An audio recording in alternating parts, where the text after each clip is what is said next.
Hey guys, welcome to LeFilmNation. Our podcast is about filming, business, and gear. On today's podcast, we're going to be talking about the Blackmagic 12K super camera that just came out, and last week, a little short film that William and I were shooting. Let's get started.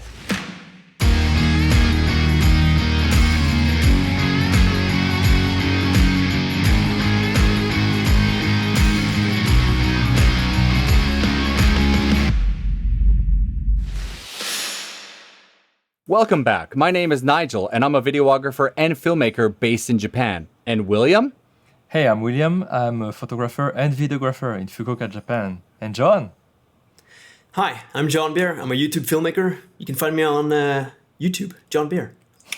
Yeah, it's pretty simple to find him. You can find him on YouTube. All right, so big news, big camera news. We've got a guy down below us here named William, and he is super duper excited about the hottest new camera that just came out. William, it's all yours. Take the lead, my friend. So everyone's talking about it, so we can't really avoid the subject. So the new URSA Mini 12K. So actually what I'm excited about is not the camera itself, because obviously I'm never going to buy that camera. It's too expensive and it's too much for my needs. But what behind the headlines of the 12K and everyone going crazy, and actually there's something much more interesting, which is this new sensor. This new sensor has been built completely different than anything else before. So without going too much into detail, the way that the pixels, like each pixel has blue, green, and red. And usually there's a certain pattern to those pixels. And then there's an algorithm to make that into a proper video. And now the way they built the sub-pixel, the color pixel, they added some white pixels too. And that's adding a lot of dynamic range, and that makes the algorithm work better, I guess. And they developed that together with BRAW, hand in hand. So it's the first time that you have actually a sensor and a codec that are really built for each other from scratch, like from the ground up. Because apparently they started working on this sensor already 3 years ago. So way before even the Pocket 4K came out, if you can believe it. That's crazy.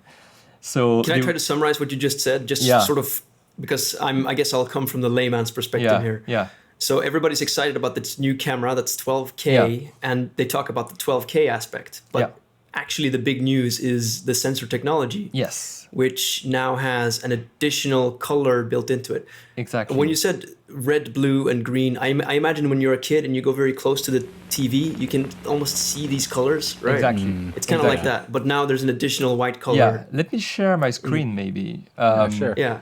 If you look at this article right here, so the top one that you can see 4 squares: red, green, blue, and there's 2 greens actually. And this is called a Bayer pattern. That's what every sensor on the market right now uses in every camera you have. Be it a Sony, a Panasonic, a Canon, even a phone camera, everyone uses that. And you always, and then you have an algorithm which tries to make that into full pixels. And there's many problems linked to that because, for example, there's too much green in there. The green is twice as much information as the blue and red. And there's all kinds of problem with aliasing, like the jagged edges and stuff. Yeah. And so now they're going to use a sub-pixel of 6 by 6 for every pixel. Every pixel of that 12K is actually divided then further into 6 sub-pixels. 36 sub-pixels in this pattern that you can see below. That's huge. So wow. That's so you mean that tiny square above is the original one, and this entire square below is 1 pixel on the new. Wow. Actually, so not the entire one, but just like 6 by 6. Well, this is 12K, right? This is why you're getting more resolution. So not only is it 12K, but each one of those pixels is better than a typical pixel because it's made up of 6 by 6 sub-pixels of red, green, blue, and white. If you want the whole article that explains it everything, there's 2 articles for that. I'll link them in the description.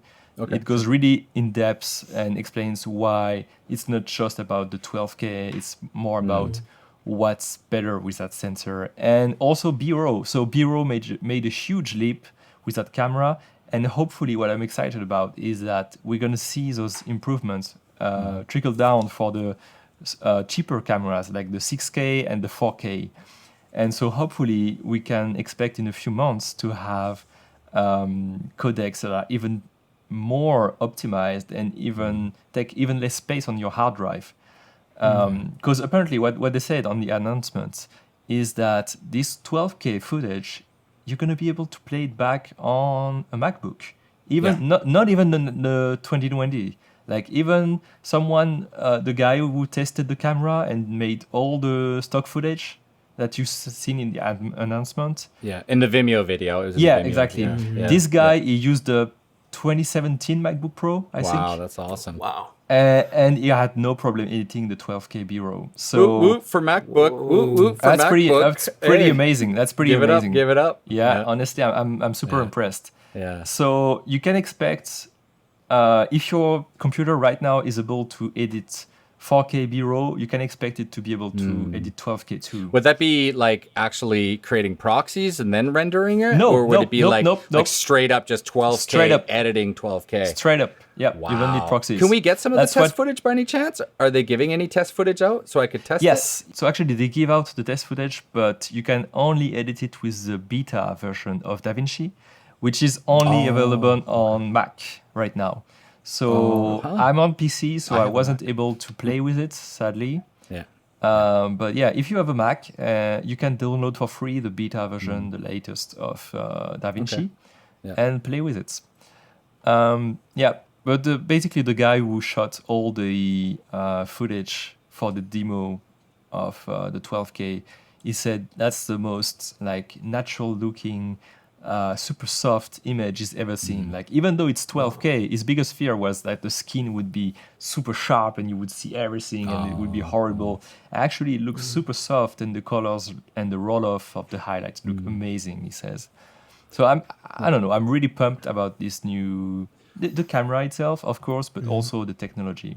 When I saw the footage Do you on think there's Vimeo, a chance? Oh, sorry, Nigel. Yeah. Oh, when I saw What's the up? footage on Vimeo, it didn't look anything special. It looked like regular, Blackmagic footage or whatever. Like it didn't. I think it looks wasn't even like like wow. a notch. I didn't go wow. No, it was because just basic. Yeah. that's the thing. The thing on that stuff footage is it looks super natural. Like it looks like extremely natural.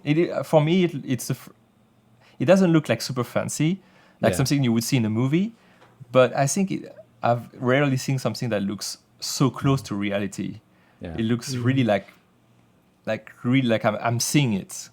Anyway, one other thing that I really like about this sensor is because of the way the sub-pixels are made, you're going to be able to shoot RAW even in 4K and 8K. You don't have to shoot 12K all the time.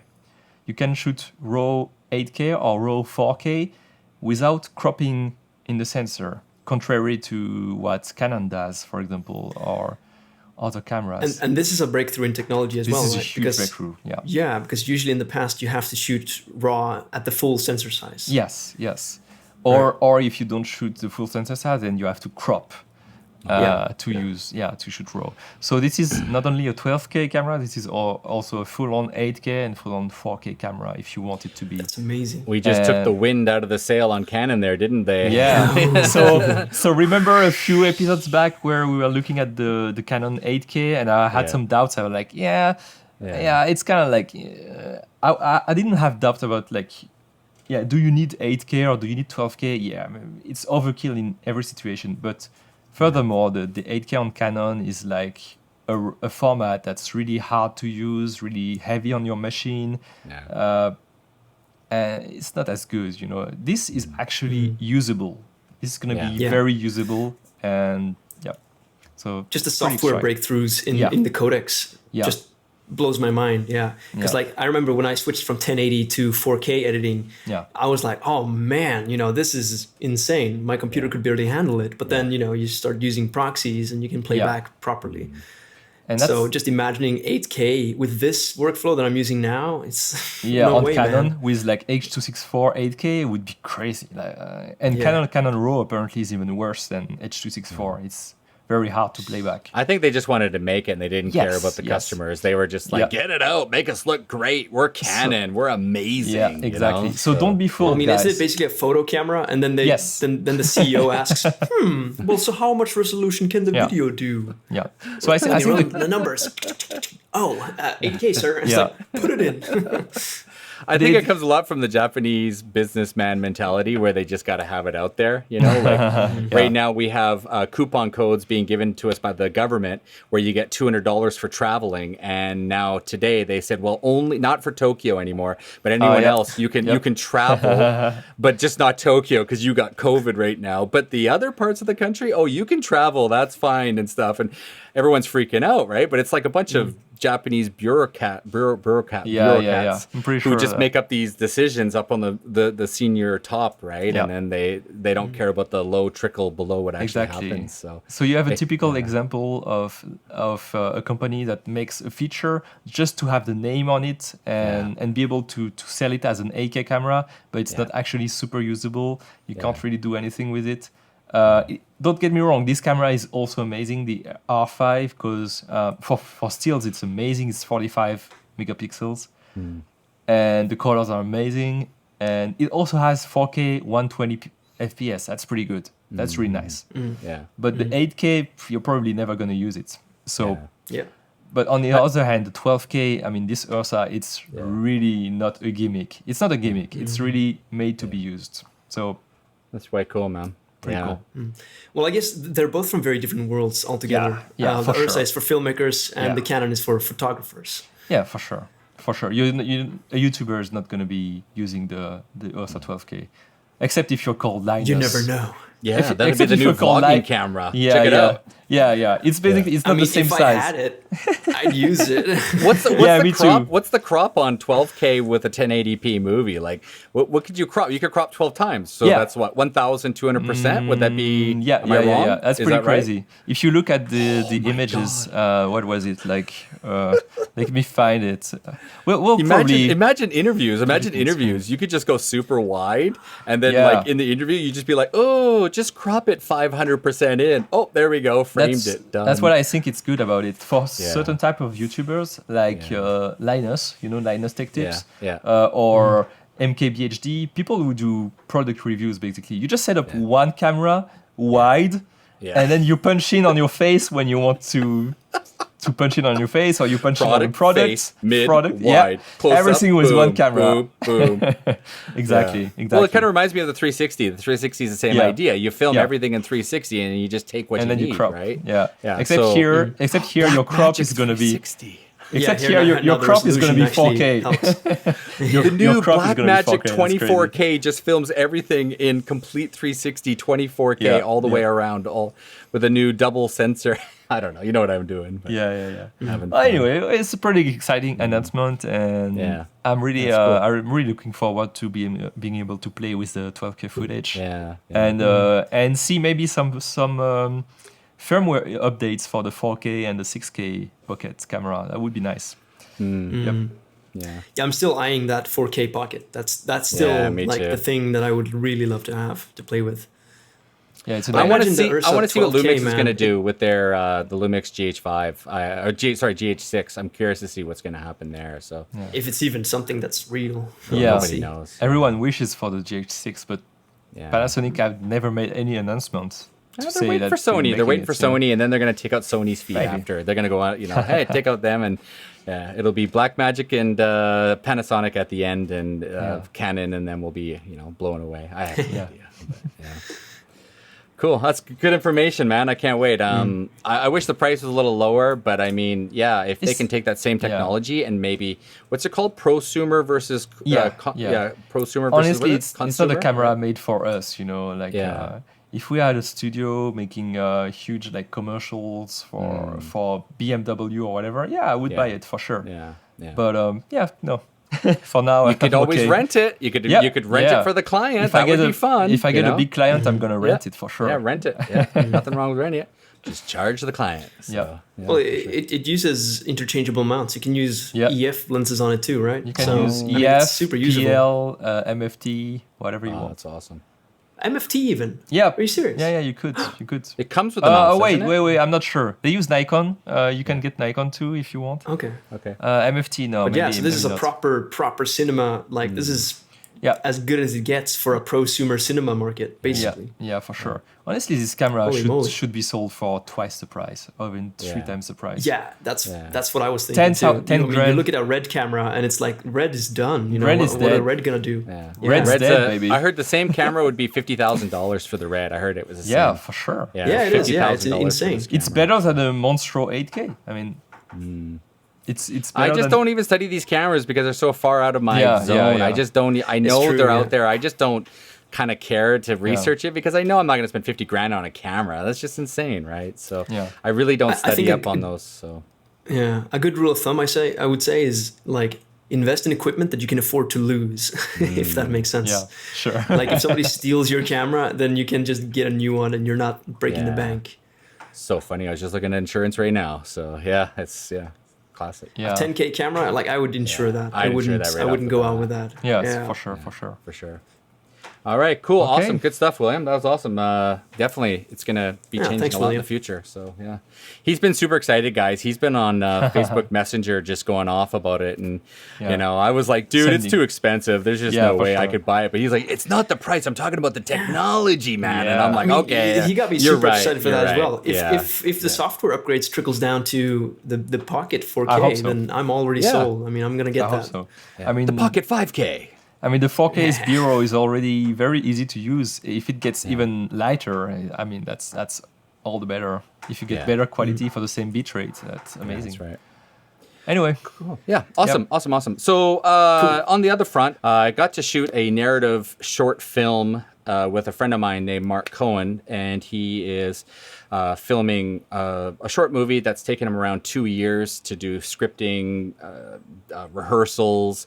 Last year we shot a bunch of the outdoor stuff, and last week we did the indoor shooting in an actual studio. And little William down there, not little, big William, I should say, joined us, and he was my second cameraman and just kind of came in and helped me with lighting and things. And originally it's actually a theater, and so it had the big spotlights, and William got me onto the idea of diffusing this, theater lights. So we put a big silk, huge 6-meter thing across, and we diffused that light.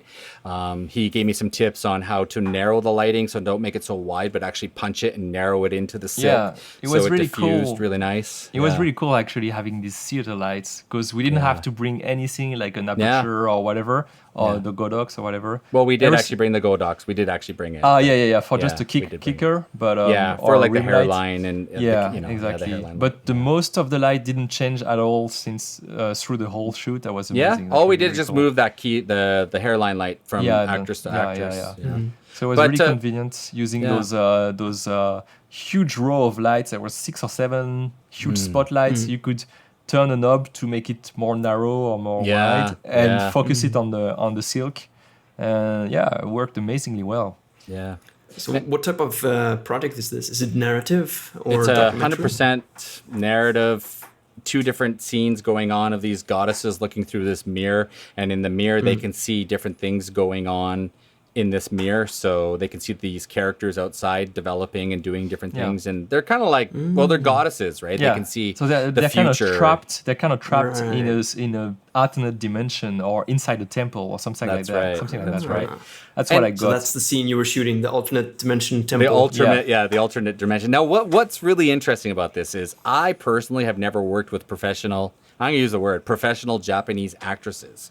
They've done train commercials. I won't go over their whole resume, but they've done a lot of work in the industry here in Japan. And man, I tell you, these actresses, they don't make mistakes. Like, they rehearsed it for 6 months. And when they had their lines ready to go, it was action. We slated it. And they did all of their lines perfect. Like, the only mistakes they made were like, maybe she didn't look the right way at the, and it was a little bit of a director sort of narrative thing where he said, look, you need to just change this, right? Yeah, because he needed the specific thing for that. Right. But the acting itself, like the emotion or the tone or whatever, it was amazing. It was like so realistic, so well played. Yeah. The only thing I remember on the day I was there is she didn't remember to do the burp. She had to do a burp. Yeah, they had to do a burp. It was a drunk scene, and she had a long speech, like yelling on her friends, and then she had to do a burp at the end, and she always forgot to do it. She forgot the burp. Yes, it was really silly, but it was fun. Yeah. There was other things too where she had to pretend she was drunk. I don't think you saw that one, Willem, but she had to pretend she was drunk, and her body actions weren't looking. She was a little too stiff. So I just said, look, after the third cut for doing a drunken scene. The half French one, right? Yeah, the half French girl. And I just said, I was there. Okay, you were there. And I said, for being drunk, you just need to, move your body a little more Jackie Chan-ish, you know.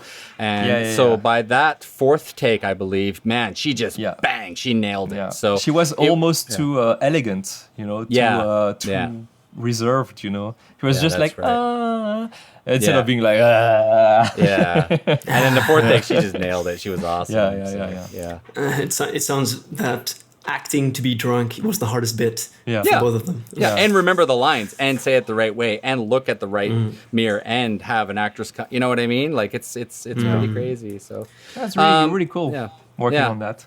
Definitely. It's thank you for inviting me. So your role was you bet. You were the camera operator, Nigel. Yeah, I'm the DP, and I'm the cameraman basically. So but you were also the light guy as well. Yeah, pretty much. It's an indie film. All right. Yeah. But we had two William, Sennheiser you were helping MKs. with William, you were helping with the behind the scenes, right? With everything. I did everything. He could only come for one day. He could only come for one day. So he came on the Monday and Tuesday, Wednesday. We filmed every day for 14 hours a day. So I mean, didn't touch. That's insane. I didn't touch the camera at all, but I helped with everything from placing lights, placing the microphones, rigging up the microphones, changing lenses, focus racking on some scenes where... Yeah, we need to talk about that one now. Focus really racking. Cool. I've got it ready here. That's here a good segue. That's a good segue. Yeah, right there, baby. Okay. And I'm telling you guys, if you are doing narrative, you really have to get the Tilta Nano. This thing is a follow focus wheel, and if I can get the camera right there, we had this thing rocking and rolling. Focus point A, focus point B.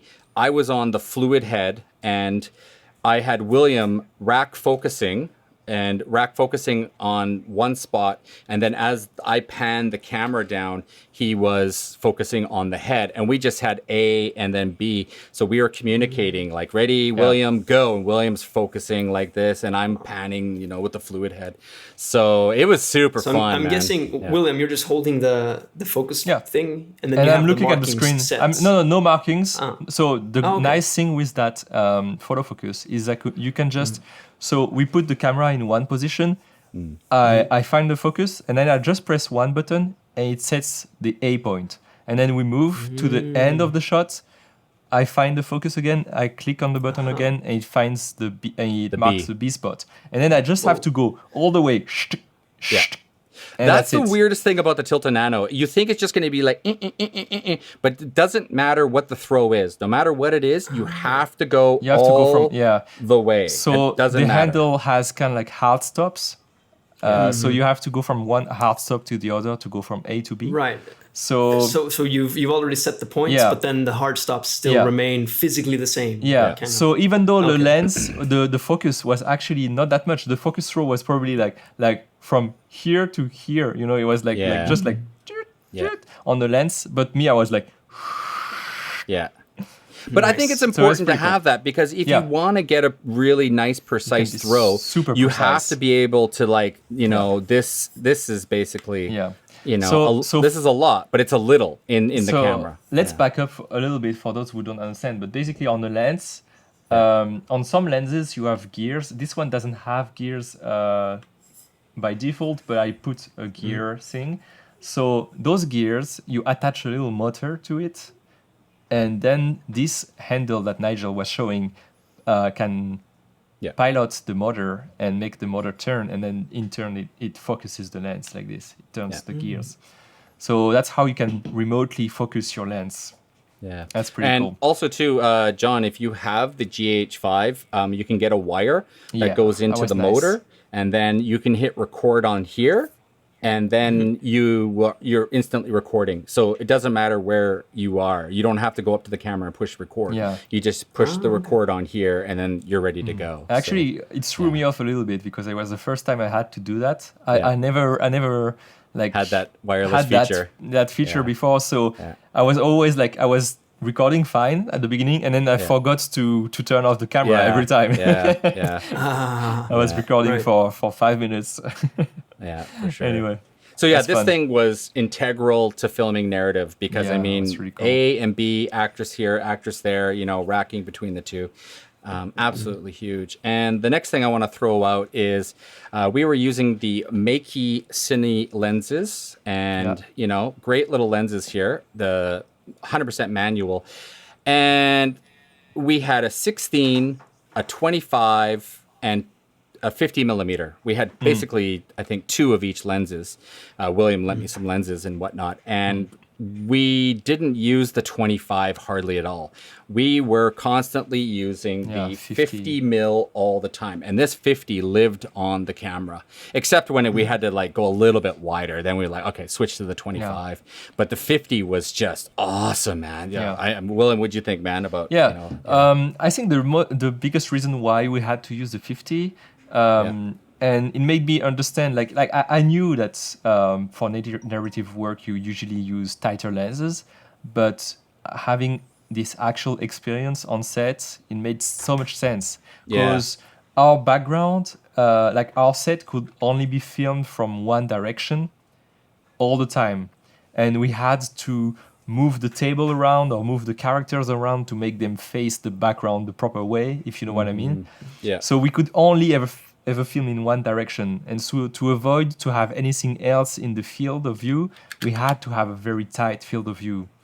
Another reason is that we couldn't film all the girls at once all the time. Sometimes they were not there, or it was easier to work with just one actress. So to be able to film just one girl without having to have the other ones in the shot, you need a tighter lens. You can't shoot wide. So those are the main reasons, I guess, why we just kept using the 50 all the time. I mean, I can even just imagine having a tight lens is super important always for production, just to hide all the stuff that's going on around. Exactly. That's exactly why you're using the 50. You want to be able to hide the mics too. The tighter true. you go, Right. the more you can put the microphone closer to your subject. And also obviously to be able to use that kind of lens, you need a wide space. You need a lot of space around you. And thankfully that was the case. It was a very large place. So considering this is a prime lens, so you don't have the zoom capability, you're just 50. On average, you had to be, let's say, 3 meters, maybe 2 meters. To maybe 4 meters away. Depends roughly. if you want to make a close-up or a wide. We actually shot wide shots with the 50. You just have to stand further back, right? You had to be about 5 meters away. You have to be further back, and then you can shoot a scene with 2 people in there. So one thing I want to talk about too is when you have 2 actresses, like kind of a little bit not perfectly lined up. I don't know if you can see it, but perfectly lined up like this. And you actually have an actress who's here and then here. What I found is instead of using 2.2, 2.8, I was actually getting into my aperture 5.6. And then jacking up the ISO a little bit. So then I could make sure I'm getting the focus of the 2 girls. And I looked at my peaking and it was pretty good. So I was just kind of focusing in the middle of the 2 girls, but then I was just kind of, it was like a happy medium. I'm in the middle. I'm a little sort of on the line there. Is that the shot where she does the thing? I don't remember, William. I don't remember. When she tries to annoy her those with kind of scenes. This one there were a foreground, an actress in the middle, and then an actress at the back. So that's a little bit different. I'm talking more like they're both speaking, but they're about 30 centimeters off of each other. And so instead of just going, I gotta have bokeh 2.2, I was like, you know what? Let's go to 4 and 5 and make sure we get both actresses in focus. And I think right now everybody's just so set on using these super you know, what is it called? Yeah, super wide, always shooting wide. Always shooting, like that. Like, you know, I got to be on 1.7. And the ears are out of focus, and the chin and the chest is out of focus, right?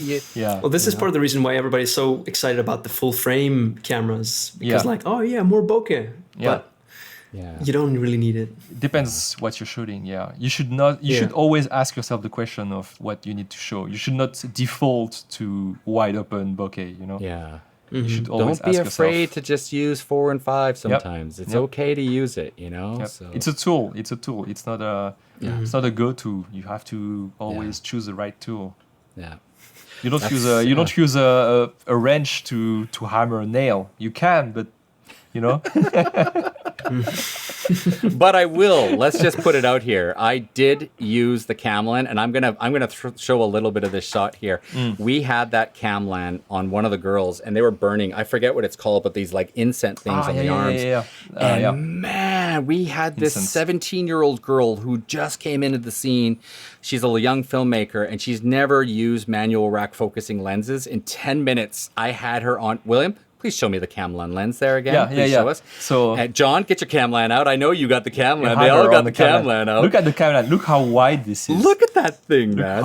And we had it on 1.1, about a meter away from the girl, from the actress. Yeah. And I tell you, man, she racked it like a boss.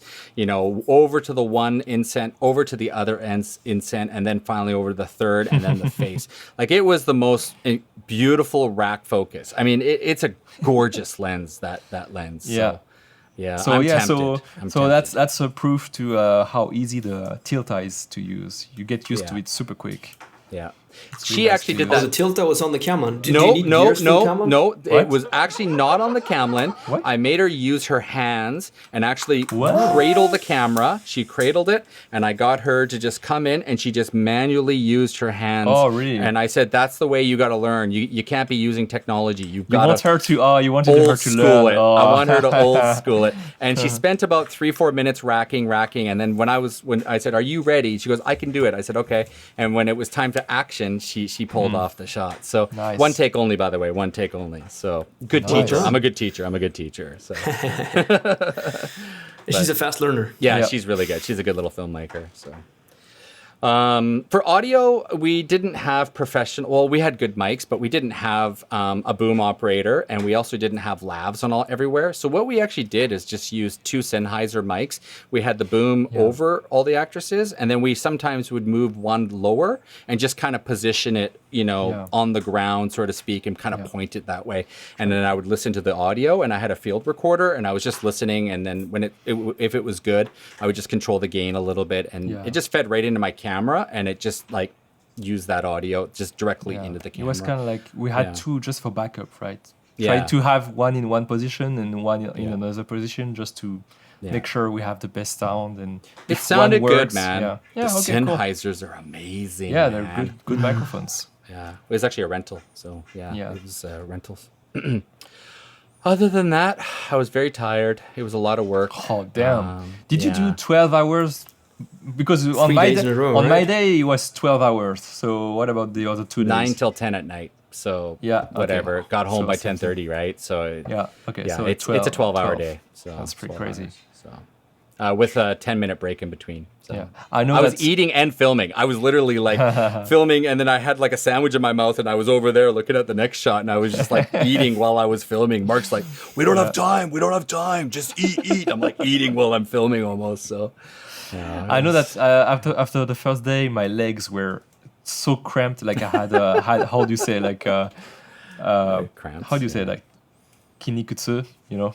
Like muscle soreness. Muscle soreness, like in my hamstrings, like crazy. Because I spent my whole day like crouching, getting up, crouching, because I was taking BTS. So I was walking all over the place. Yeah.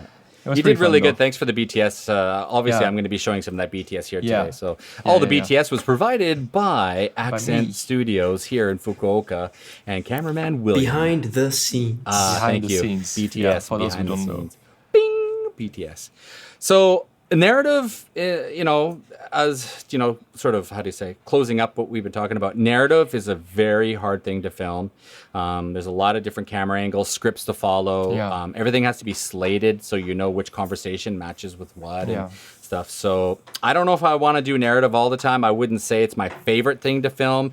It's like weddings. You better be prepared for it. So like, you know.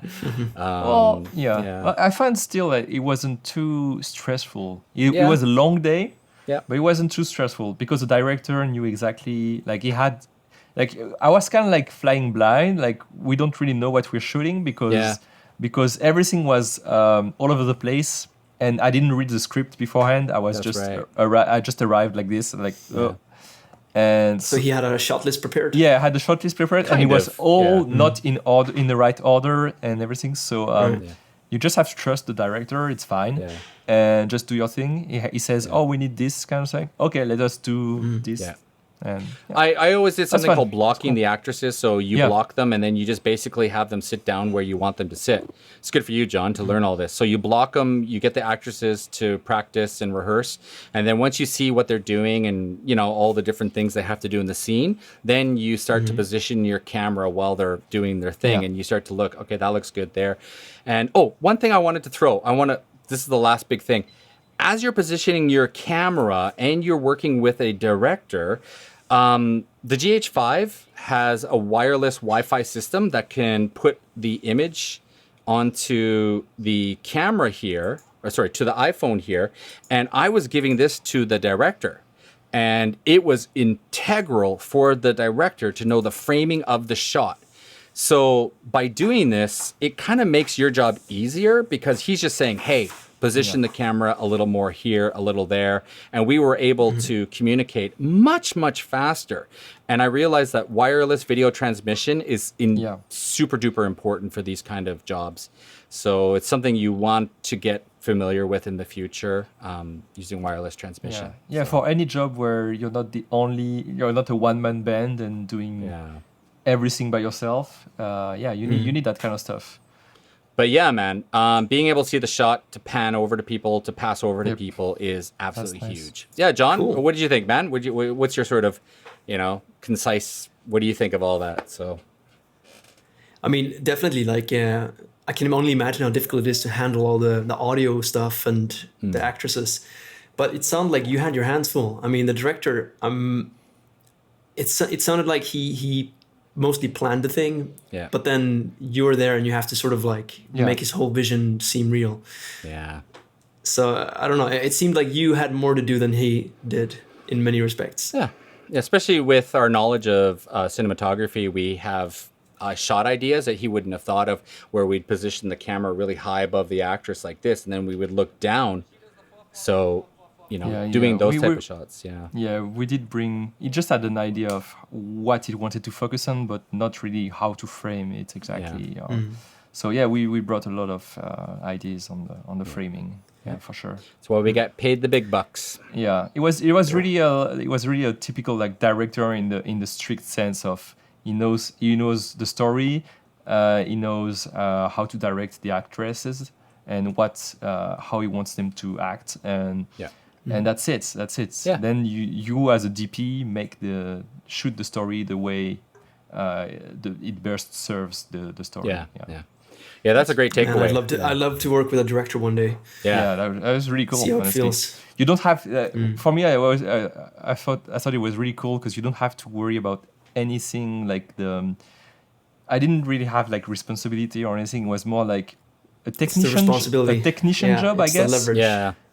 As in like, you give me a problem to solve and I solve it and that's it. Yeah. And then move on to the next scene. Yeah, the next scene. Yeah. That's the thing, right? The director, part of his job that I think people might overlook is that he leverages his name, his reputation. So like, if the movie turns out to be crap, then that's on him.